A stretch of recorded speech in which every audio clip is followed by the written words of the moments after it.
আসসালামু আলাইকুম ভিউয়ার্স, কেমন আছেন? আশা করি সবাই ভালো আছেন। আমি আজকে VLOOKUP ফাংশন নিয়ে আলোচনা করব। তো VLOOKUP ফাংশন দিয়ে আপনারা কিভাবে দুইটা টেবিলের মধ্যে ডাটা কম্পেয়ার করতে পারেন, হ্যাঁ? যেমন আপনার বস একটা মানে ডাটা শীট দিয়েছিল কিছুদিন আগে, আবার একটি ডাটা শীট আপনাদেরকে দিল। হ্যাঁ, দেওয়ার পর বলল যে দেখেন যে আগে যে ডাটা শীটটা দিয়েছিলাম এবং এখন যে দিলাম দেখেন তো কোনো নাম মিসিং আছে কিনা। হ্যাঁ, কোনো নাম মিসিং আছে কিনা এর ভিতরে। তো তখন আপনাকে খুঁজে বের করতে হবে। সেক্ষেত্রে যদি মানে অনেকগুলো ডাটা হয়, হ্যাঁ, 1000-1500 এরও অধিক যদি ডাটা হয়, সেক্ষেত্রে কিন্তু আপনাদের খুঁজে বের করা অনেকটা কঠিন হয়ে যাবে একটা একটা ধরে ধরে মিলানো।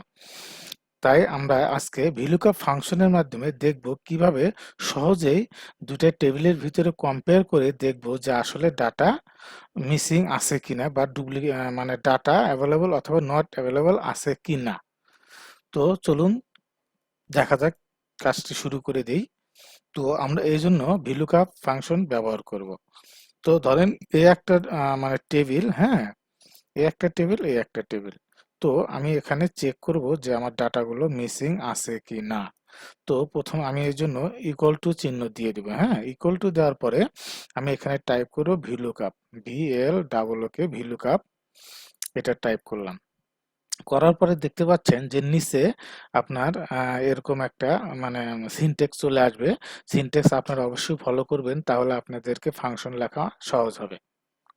তো লুকআপ ভ্যালু, হ্যাঁ, লুকআপ ভ্যালু বলতে বোঝাচ্ছে যে আমি কোন ভ্যালুর সাথে কম্পেয়ার করব, লুকআপ করব। সেক্ষেত্রে আমি এই টেবিলের সাথে লুকআপ করব।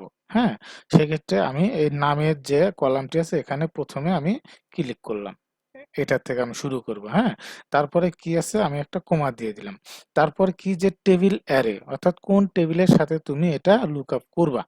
সেক্ষেত্রে আমি করব হলো এই টেবিলের সাথে। তাহলে আমি এই টেবিলটা আমি সিলেক্ট করে নেব। হুম, নেওয়ার পরে আবার আমি একটা কমা দিব, দিয়ে দেন এখন কি আছে যে রেঞ্জ কলাম ইন্ডেক্স নাম। হ্যাঁ, তো কলাম ইন্ডেক্স নাম হলো আপনার নাম্বার। হ্যাঁ, নাম্বার হলো যে আপনি কোন কলামটিকে আপনি লুকআপের আওতায় আনতে চাচ্ছেন। আমি চাচ্ছি 1 নম্বর কলাম। এই টেবিলে দেখেন 1টি 2টি 3টি 4টি কলাম আছে। আমি 1 নম্বর কলামের যে নাম আছে সেটিকে আমি লুকআপ ফাংশনের আওতাধীন করব। এই জন্য আমি 1 এখানে টাইপ করব। টাইপ করে ফার্স্ট ব্র্যাকেট ক্লোজ করে আমি ইন্টার প্রেস করব। ইন্টার প্রেস করলে বন্ধুরা দেখতে পাচ্ছেন যে আনোয়ার, হ্যাঁ, অর্থাৎ এখানেও আনোয়ার আছে, এখানেও আনোয়ার আছে। হ্যাঁ, অর্থাৎ দুইটা ম্যাচিং নাই। আমরা যদি এইভাবে নিচ দিক টান দিই এইটা ধরে, দেন দেখতে পাচ্ছেন যে এখানে এন অবলিক এ, অর্থাৎ এই যে আপনার জাহাঙ্গীর, হ্যাঁ, জাহাঙ্গীর নামের ব্যক্তিটি এই যে আপনার স্যারে যে ফাইল দিছে এখানে নাই। হ্যাঁ, অর্থাৎ বোঝা যাচ্ছে যে এই জাহাঙ্গীর নামের ফাইলটি এখানে আছে, এখানে নাই। তো আপনারা সহজেই দেখেন, মানে এভাবে দেখে এন্ট্রি করে নিতে পারবেন, দেখতে পারবেন। হ্যাঁ, তারপরে যদি আমি চাই যে নাম শো না করে ট্রু ফলস দেখাবো, হ্যাঁ, যদি নামটা যদি না থাকে, হ্যাঁ, তাহলে ট্রু দেখাবে। আর যদি থাকে তাহলে কি ফলস দেখাবে। আমাদের ফাংশনটা হলো যদি নামটা দুই টেবিলে না থাকে তাহলে ট্রু দেখাবে, অর্থাৎ ট্রু, নামটা নাই। আর যদি থাকে তাহলে ফলস। হ্যাঁ, তাহলে আমরা দেখেন সূত্রটা আবার ট্রু ফলস এর মাধ্যমে করব। এর জন্য আরেকটি ফাংশন ইউজ করতে হবে, সেটা হলো ইসনা। হ্যাঁ, তাহলে আমরা এখানে ক্লিক করলাম। লুকআপ তো আমাদের আগে ফাংশন ইউজ করা আছে, আমরা এর আগে একটা ইসনা, ISNA, ইসনা দিয়ে ফার্স্ট ব্র্যাকেট দিব, দিয়ে আমরা ফার্স্ট ব্র্যাকেট ক্লোজ করে দেব। দেখতে পাচ্ছেন যে যখন আপনার দুই পাশেই নাম থাকবে তখন কিন্তু আপনার এখানে ফলস চলে এসেছে। হ্যাঁ, যখন আপনার নামটি মানে না থাকবে, মিসিং থাকবে, তখনই ট্রু আসবে। হ্যাঁ, যখন আপনাদের নামটা মিসিং থাকবে তখন ট্রু, এবং যদি মিলে যায় ফলস। অর্থাৎ আমরা কিন্তু ফাংশনটা করেছি যে যদি না থাকে তাহলে ট্রু দেখাবে, দেখাও। ঠিক আছে। তো এখন যদি আমরা একটু ক্লিয়ার করে আরো দেখতে চাই যে যদি আমার ডাটা এই টেবিলে থাকে, হ্যাঁ, তাহলে এখানে দেখাবে অ্যাভেলেবেল, আর যদি ডাটা না থাকে দেন দেখাবে নট অ্যাভেলেবেল।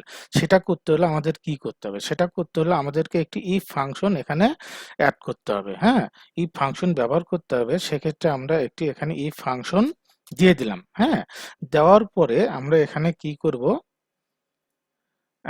এখানে একটি কমা দিয়ে দিব, দেওয়ার পরে ভ্যালু ইফ ট্রু, হ্যাঁ এখানে দেখতে পাচ্ছেন ভ্যালু ইফ ট্রু, যদি তোমার কন্ডিশনটি যদি রাইট হয়, হ্যাঁ যে এখানে যদি তোমার ডাটা না থাকে তাহলে তুমি এখানে দিবে নট অ্যাভেলেবেল। তাহলে আমি যদি ডাটা না থাকে কি দিব, নট অ্যাভেলেবেল। তাহলে আমি এখানে দিয়ে দিচ্ছি নট এভিআই নট অ্যাভেলেবেল। আর যদি ডাটা থাকে তাহলে তুমি দেখাবা অ্যাভেলেবেল,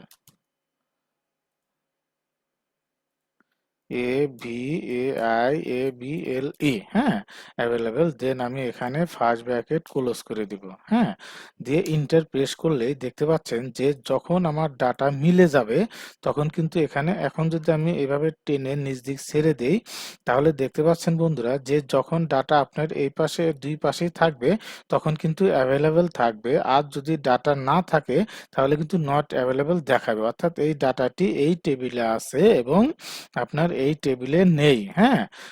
তো এইভাবে আপনারা কিন্তু সহজেই ডাটা খুঁজে বের করতে পারবেন যে আপনার কোন টেবিলের, কোনো টেবিলের ডাটা মিসিং হয়েছে কিনা। তো আজকে এই পর্যন্তই।